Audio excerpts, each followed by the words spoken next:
두 손 들고 찬양합니다. 다시 오실 왕 여호와께 오직 주만이 나를 다스리네.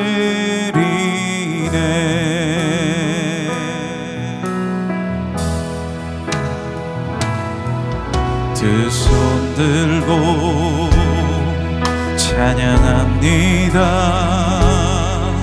다시 오실 왕 여호와께 오직 주만이 나를 다스리네.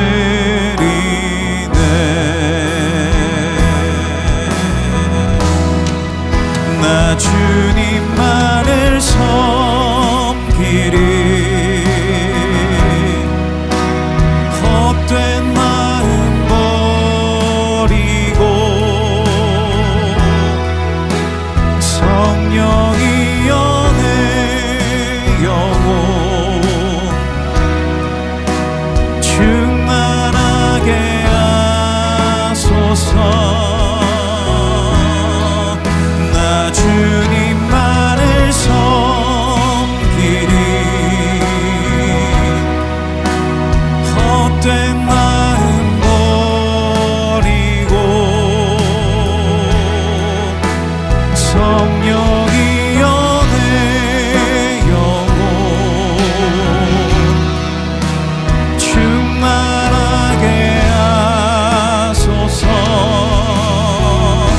주님 앞에 내 생명 드리리라.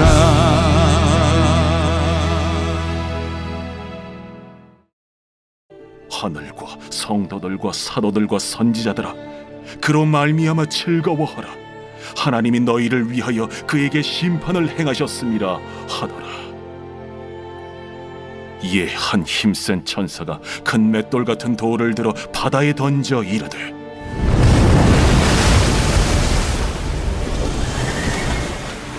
큰 성 바벨론이 이같이 비참하게 던져져 결코 다시 보이지 아니하리로다.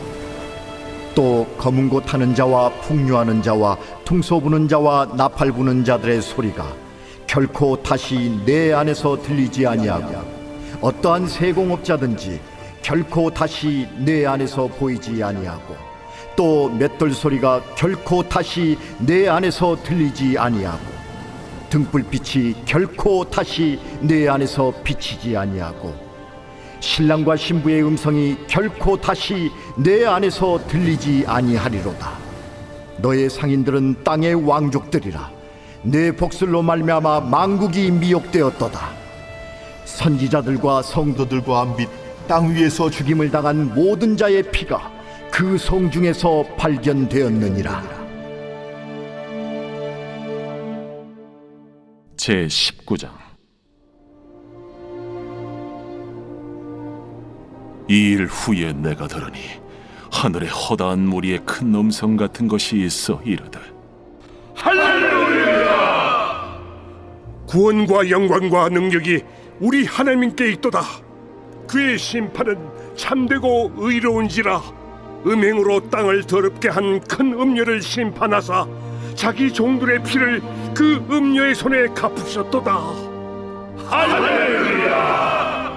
그 연기가 세세토록 올라가더라. 또 24장로와 네 생물이 엎드려 보좌에 앉으신 하나님께 경배하여 이르되,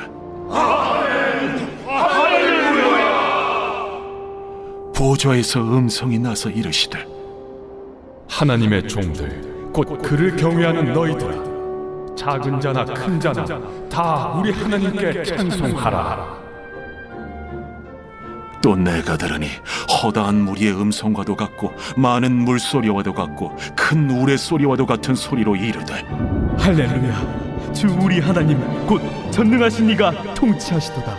우리가 즐거워하고 크게 기뻐하며 그에게 영광을 돌리세. 어린 양의 혼인 기약이 이르렀고 그의 아내가 자신을 준비하였으므로 그에게 빛나고 깨끗한 세마포옷을 입도록 허락하셨으니 이 세마포옷은 성도들의 옳은 행실이로다. 천사가 내게 말하기를 기록하라. 어린 양의 혼인잔치에 청함을 받은 자들은 복이 있도다. 이것은 하나님의 참되신 말씀이다. 내가 그 발 앞에 엎드려 경배하려 하니 그가 나에게 말하기를 나는 너와 및 예수의 증언을 받은 내 형제들과 같이 된 종이니 삼가 그리하지 말고 오직 하나님께 경배하라.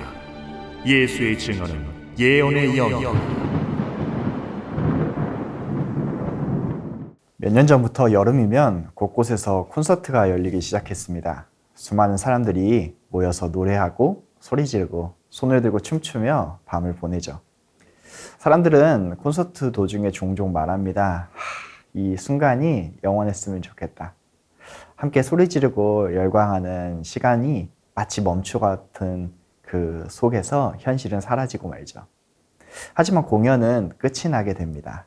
조명이 꺼지고 무대는 철거되고 관중들은 흩어지죠. 그제야 사람들은 깨닫습니다. 꿈 같은 시간이었기에 사람들은 끝을 싫어하고 끝이라는 것을 두려워합니다. 종말, 멸망, 심판과 같은 단어는 우리가 최대한 피하고 싶어하는 단어이죠. 그런데 오늘 성경은 우리에게 너무나 낯선 명령을 건네게 됩니다. 성도들이여 멸망을 즐거워하라.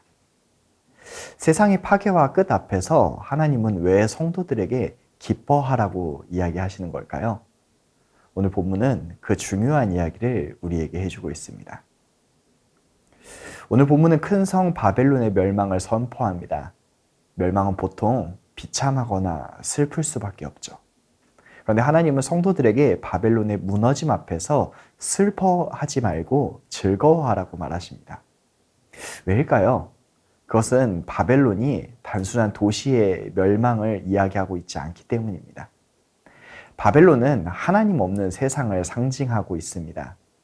그러니까 본문은 우리가 왜 바벨론의 멸망을 기뻐해야 하는지를 우리에게 알려주는 것이죠. 성경은 그것을 세 가지로 요약을 합니다. 첫째로 내 상인들은 땅의 왕족이라 라고 이야기하죠. 하나님이 없는 세상은 돈이 세상을 지배하고 있는 세상입니다. 모든 것을 이익으로 계산하고 사람을 숫자로 바꾸어 돈을 숭배하는 세상이죠. 둘째로 내 복술로 만국이 미혹되었도다 라고 이야기합니다. 하나님이 없는 세상은 거짓이 세상을 지배하는 것이죠. 진실은 사라지고 조작과 거짓이 사회와 정치를 뒤덮는 세상을 이야기합니다. 셋째로 성도들과 선지자들의 피를 흘린 세상이라고 이야기합니다. 그러한 세상은 하나님을 두려워하지 않기 때문에 하나님을 경외하는 이들이 고통당하고 조롱받고 죽임당하는 세상이 되는 것이죠. 그러므로 성경은 바벨론의 멸망을 단지 하나의 도시의 멸망으로 이야기하고 있지 않는 것입니다. 하나님이 없는 세계, 그러니까 하나님이 없는 가치체계의 끝을 이야기하고 있는 것이죠. 하나님이 온전히 드러나시는 의로우심의 완성, 즉 정의의 회복이자 구원의 만지표이기 때문에 성도들에게 성경은 기뻐하라라고 이야기하는 것입니다. 그래서 본문은 이렇게 찬양합니다. 할렐루야. 요한계시록 19장에는 4번의 할렐루야로 가득 차 있습니다. 여러분, 그런데 신약에서 할렐루야가 오직 요한계시록에만 나온다는 건 알고 계십니까? 할렐루야는 하나님을 찬양하라는 뜻입니다. 본문은 하나님을 찬양하는 이유를 우리에게 구체적으로 설명을 해주고 있습니다. 첫 번째로 구원과 영광의 능력이 우리 하나님 앞에 있기 때문에 우리는 할렐루야라고 찬양한다는 것이죠. 우리는 이미 알고 있을 겁니다. 구원의 시작부터 마지막까지 하나님의 능력과 영광 때문에 우리가 여기에 있을 수 있다는 것이죠. 둘째로 하나님을 찬양하는 이유는 그의 심판은 참되고 의로우시기 때문입니다. 하나님은 억울한 자의 눈물을 외면하시지 않고 온전히 참되고 의로우시기에 그 모든 불의와 공의를 반드시 기억하시고 갚으시는 의로우신 재판장이시기 때문에 성경은 우리에게 찬양하라고 이야기하는 것이죠. 셋째로 그분은 차별이 없으십니다. 큰 자나 작은 자나 모두 다 그를 믿는 믿음으로 오직 하나님을 찬양하게 하시는데, 그것은 신분이나 지위나 인종을 뛰어넘어 오직 믿음으로 모든 자가 하나님 앞에서 한 마음으로 찬양하게 만들기 때문이죠. 마지막으로 그의 영원하신 통치 때문에 찬양하라고 이야기합니다. 세상의 왕자는 사라지지만 그분의 다스림은 영원하고 완전하기 때문에 성도들은 하나님을 찬양하게 되는 것이죠. 그래서 할렐루야라고 하는 이 찬양의 단어는 누구나 사용할 수 있는 것이 아니라 오직 성도만이 할 수 있는 찬양이 되는 것입니다.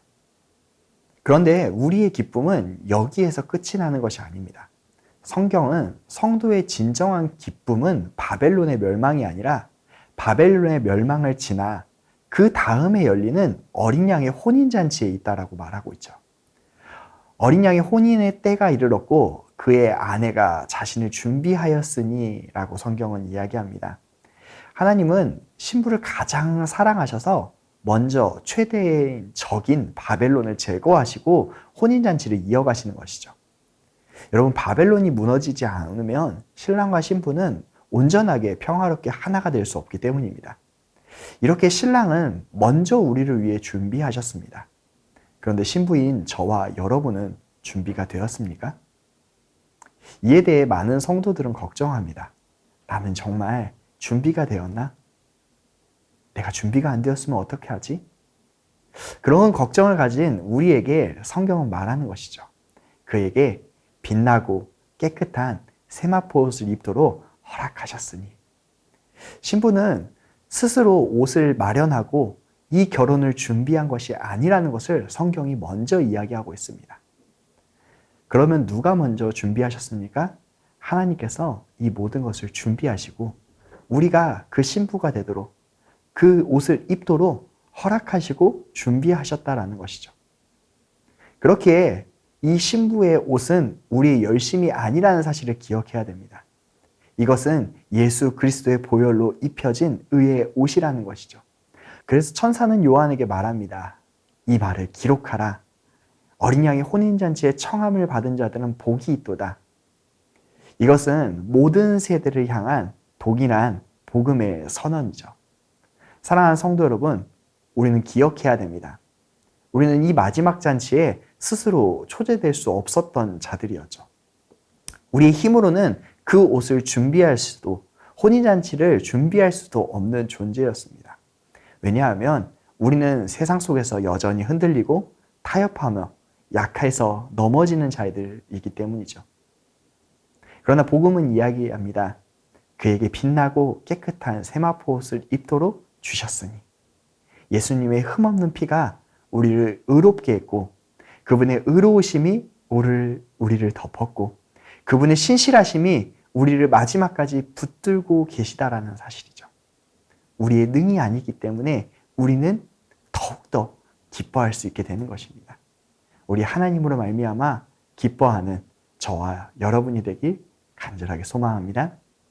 들은 말씀 기억하시면서 우리 함께 기도하겠습니다. 세상이 흔들리고 무너질 때 두려워하지 않게 하시고 세상의 끝을 슬퍼하는 것이 아니라 하나님의 의로우심을 바라보며 기뻐하는 성도가 되게 하소서. 아멘. 할렐루야. 구원과 영광과 능력은 오직 주님께 있음을 찬양합니다. 오직 믿음 가운데 오늘도 우리의 삶에서 할렐루야의 찬양이 멈추지 않게 하소서. 아멘. 나는 스스로 준비할 수 없는 연약한 신부임을 고백합니다. 예수님의 보혈로 입혀주신 의의 옷을 감사히 입고 그 은혜 안에서 오늘도 주님께 붙들려 살아가는 성도가 되게 하소서. 아멘. 이어서 미래준비팀 여름캠프 금요비전기도회 농촌선교를 위해서 함께 기도하겠습니다. 여름캠프를 통하여 미래준비팀 모든 지체들이 하나님을 인격적으로 만나고 복음 안에서 하나가 되어 회복과 소망 그리고 진정한 행복이 넘치는 축제가 되게 하소서. 아멘. 이번 금요비전 기도회에서 말씀을 전하시는 강태호 목사님에게 성령의 충만함을 주시고 말씀을 통해 위로와 도전과 은혜의 시간이 되게 하소서. 온 교회 성도가 기도회를 통해 기도의 문이 열리고 기도의 능력을 경험하게 하소서. 아멘.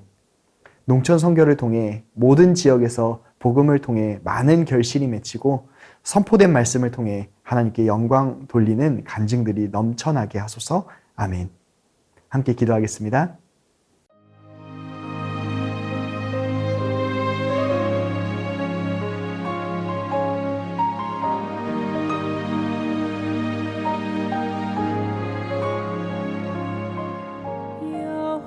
여호와는 나의 목자시니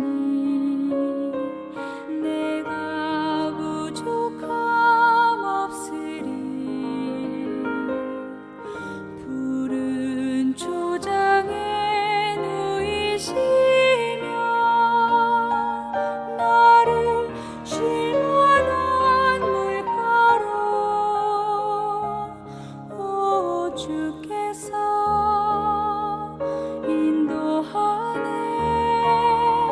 내가 음침한 골짜기라도 두려워하지 않음은 주께서 나와 함께 하시며 나를 안위해 주시네. 오 주께서 인도하네. 그 손길로 인도하네. 따스한 손길로 인도해. 언제든지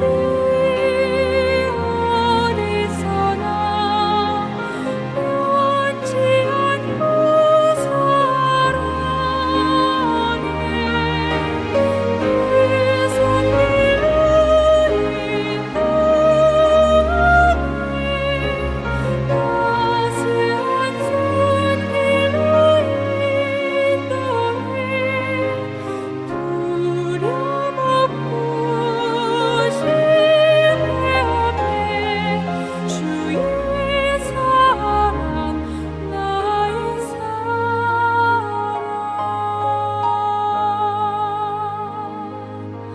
주님 자비로움과 선하심 평생 나를 따르리니